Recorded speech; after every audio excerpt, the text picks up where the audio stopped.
All right. Welcome to the circle. Thanks for joining me. There is no better way to get into the circle and stay in the circle than to be present. I know you're like, oh, it's so cliche, right? But what's amazing is the most cliche things are usually the things we should be doing, but we're always looking for a new and usually more complicated solution because it just feels like it makes us smarter if it's more complicated. But the simplest thing, if you had one choice and only one choice of what to read, listen to, or consume, I would say delete me, delete everything else, and only listen to and read The Power of Now and A New Earth by Eckhart Tolle. So The Power of Now came out in 2007. It came out in 1997. I read it for the first time in 2007, and I was like, oh my God, how has this been around for 10 years? And I'm just now having the pleasure, probably because, like everybody else, I only found out about it because of Oprah or something. But it is the most powerful book ever written. I think the challenging part of the book is that, at least for my little brain, it's very hard to read. You've got to be willing to read a page at a time, very slowly, pause, take it in, think about it, reread it. I'd love to know how many of you agree if you've tried to read it and it hasn't resonated, because most people I've spoken to, and this is why I wanted to do a Power of Now recap, because most people I've spoken to are like, yeah, it was just too like difficult to digest, too difficult to read. I mean, I think Eckhart Tolle is literally some kind of an angel prophet for real. Like, it's just like nothing that's ever been written or done. And I think all of us, including myself, have just worked hard to find another way to say what he's already said, another version. So what is it? For those of you who haven't heard it, and for those of you who have, I'm hoping you go, oh wow, now I see it in a better light, a different light, a more clear light. Basically, it's the simple concept of live in this very moment. The future doesn't exist. I know that sounds weird, right? The past doesn't exist. Sounds weird as well, because you've been there and done that. But the reality is nothing ever happens not in the present moment. Everything, the only thing there is this moment. And that's what's fascinating when you think about it. Even the future, right? When it comes, if that's what we're talking about, you're still experiencing it as the present moment. And as silly as that sounds, and why it's so valuable, is because every time you think about the future, or you tie your happiness, well-being, anything to when this happens in the future, you're borrowing from the present to put your energy in the future. When you go backwards, you're borrowing from the present to go backwards and look in the past. And then your present account is overdrawn. You're absolutely not present because you're living in the past and in the future. And we're all guilty of it to a degree. Like I always say, listen, this is never going to be a podcast about, hey, I'm perfect and this is the way to live. No, it's like, I'm determined to be a little bit better every day. And when I die, whenever that is, I still won't have arrived, but I will be a heck of a lot better than when I started. And that is my goal. And I'm finding it really beautiful because I am more present all the time. And when you're present, it's like ethereal. It's like needing glasses your whole life, and then and you didn't know it. And then all of a sudden you get glasses that are the right prescription, and you're like, holy shit, like I can see. Like everything makes sense now. Everything's clear. That is what presence is. And it's also a huge relief, because it is an impossibility to have anxiety or depression or to be sad if you're in the present moment. Because rarely does the present moment contain any of that. Anxiety, depression, especially anxiety, I believe, comes from, as Eckhart Tolle says it, being here but wanting to be there, wherever there is.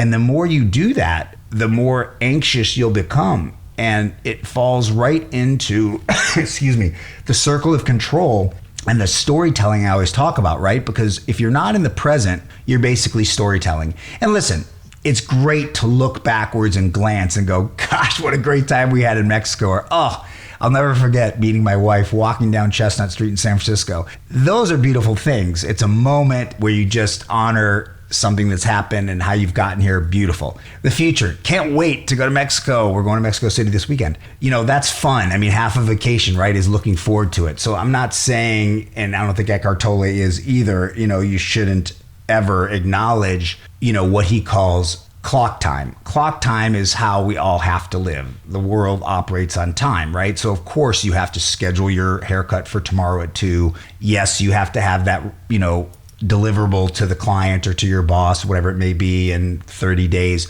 But that should just be a moment where you look ahead, you mark it in your calendar, and then you're done. That's very different than, oh gosh, I know everything will be okay once she gets back, or, I know everything will be okay once I achieve this goal or make this money or get this car. And once you start doing that, you're not in the present anymore. And here's the catch. Here's the most important part of it. When you're not in the present moment, people know it. They might not say it that way, but they feel it, right? One of my favorite stories is a buddy of mine. He was with his 4-year-old daughter. They were sitting on the couch. He had come home to be with her from work, and they're sitting there and looking at a book or playing or whatever they were doing. And all of a sudden, she leans over really close to her dad, my friend, turns her head to the left, to the right, looks in his eyes, and says, "Daddy, are you in there?" I mean, that to me sums it all up. He was mortified because he wasn't there. He was in his head thinking about what he has to do tomorrow, literally while his daughter was right in front of him, thinking that he was interacting with her. And we all have done or do a version of that. You are here, but you're not. People feel that. So what happens then? A, they feel disrespected, but they're not going to tell you because it's not a blatant, obvious thing like, I can't believe you just said that. But it's a very powerful subliminal thing. You're not with me. And it's very insulting, right? Even, it happens with Nadia and I sometimes. Like she'll be sitting right there and I'll be talking and all of a sudden I'm realizing she hasn't heard half of what I said, probably because I talk too much, but also because for whatever reason, she was somewhere else at the moment, and it creates tension. We've learned to talk about it and have very constructive methods. Like she'll say, "Leave me alone, I need my time." And I'll say, "You're so right, I forgot." And we laugh, and then that's it.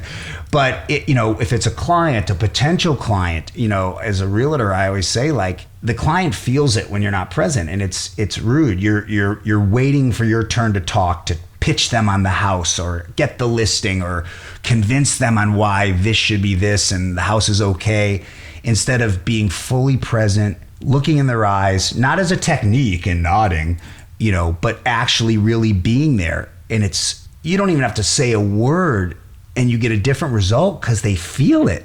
It's incredible. Same thing if you're going to date somebody, if you're going out for a coffee, whatever it is, when you're fully present, it is the most honorable thing you can do for the person in front of you. And it also it feels so good. I always say that's one of the reasons I love to travel, because when you travel, at least me, I'm forced into absolute presence. I'll never forget, you're all going to think I'm a little wuss, the ones that didn't already think that.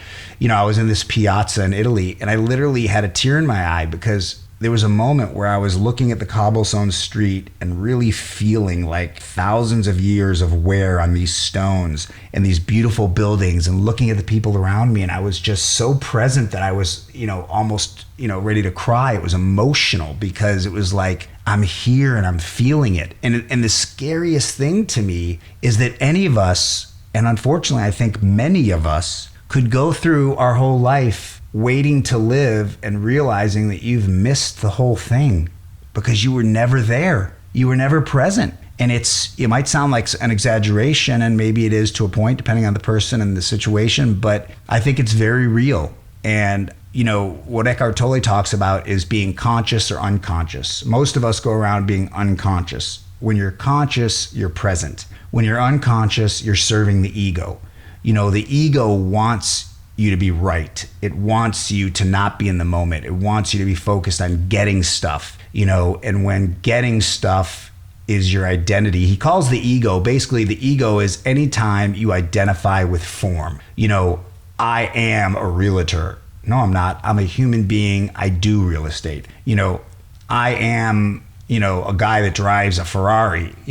I am, the fun guy at the party. I am. The second you're labeling yourself and you're making your being directly related to your things or your career, your ego is in charge and you're not fully present. And that's what's incredible. And you can catch yourself. There's different ways to catch yourself. And that's what he says. The first step is just to realize when you're not present. Because the second you do that, you're present in that moment. And, when I stop and you go, oh, hey, look at the beautiful flower. You're describing it, you're looking at it. But that, funny enough, is not being present because you're turning everything into a label and a thought. When I'm just sitting there in the mornings, after my meditation, or of course during my meditation, and just staring out the window and feeling the presence of the cloud formations in the sky and whatever might be going on, listening to the sounds between the sounds. Actually, all of a sudden, it's like somebody turns up the volume and you're hearing each individual bird chirp. You're hearing the rustling in the leaves of a squirrel or whatever it might be.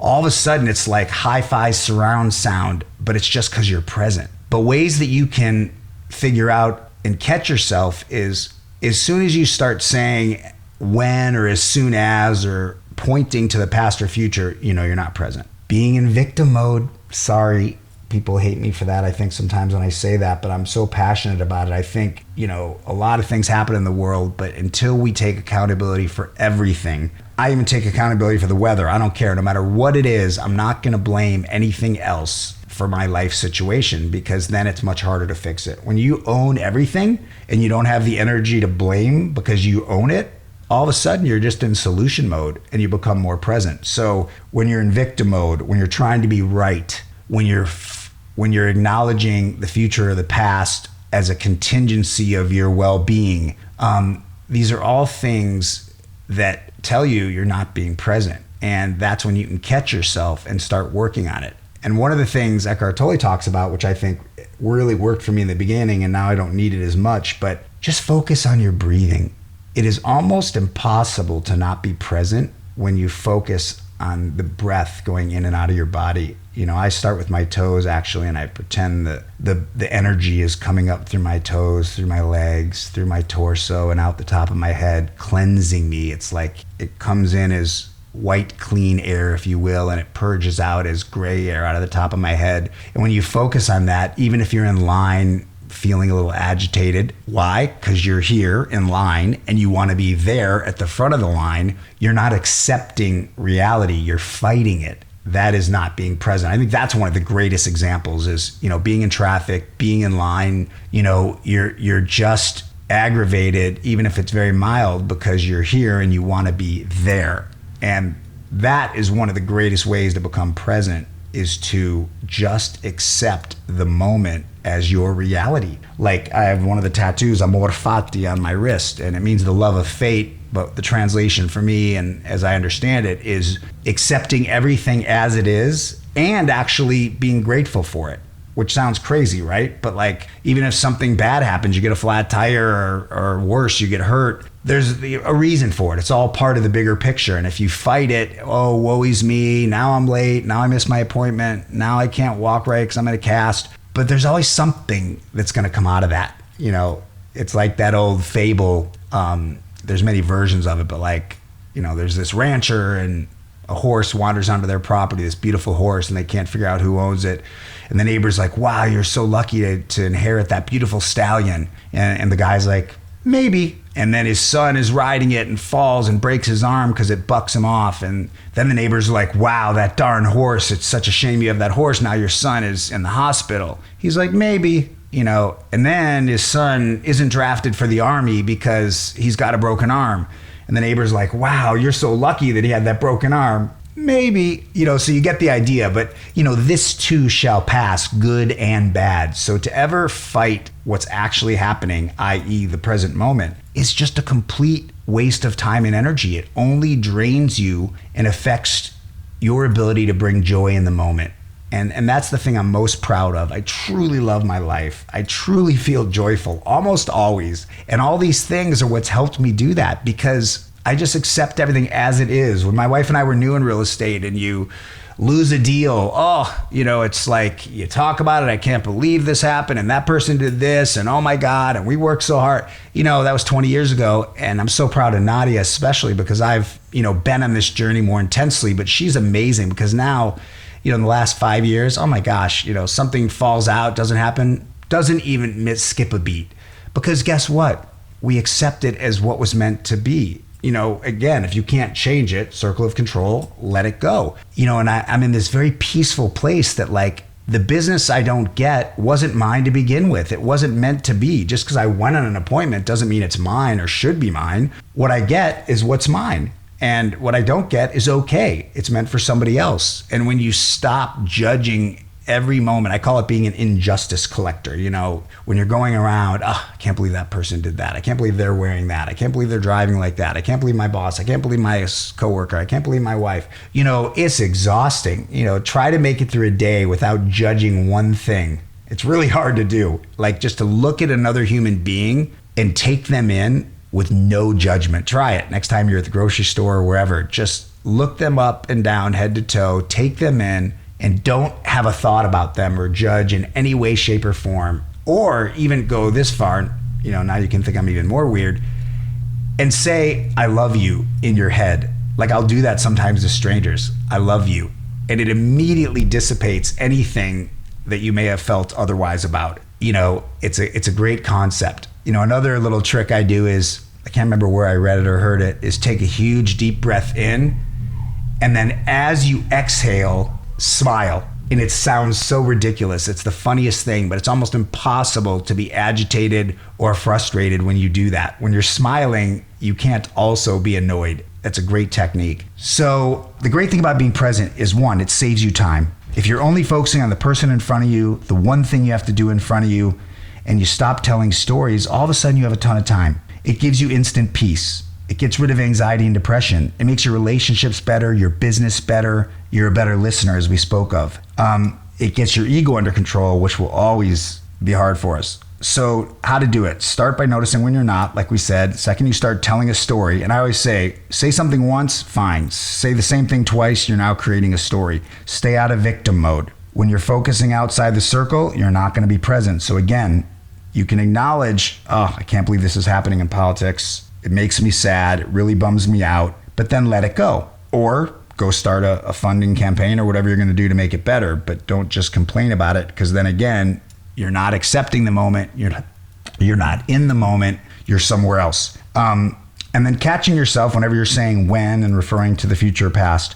The morning routine has been an amazing way for me to stay present. I love it because in this day and age, just put your phone on airplane mode and you'll be twice as present, because always having that distraction, that, wanting to check your mail, your notifications, turn notifications off, by the way. But when I do that in the morning, it's my most present, beautiful time, because the phone's off. I meditate, I do my plunge, I just stare out the window without thought. Also, stop thinking. I think I did a whole podcast on that, but a thought is good.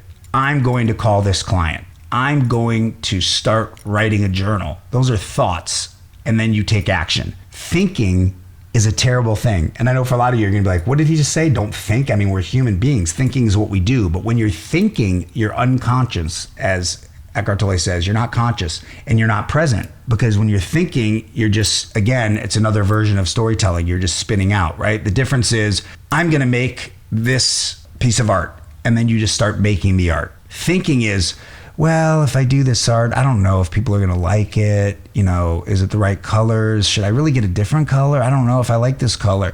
And you just start, on and on and on. And that's a very peaceful, easy version. But the worst versions are, you go on and in circles thinking about why somebody did what they did. And then you turn that into a story, and now you're really not present. So just have a thought, but don't be thinking. When you're thinking, you're not in a flow state.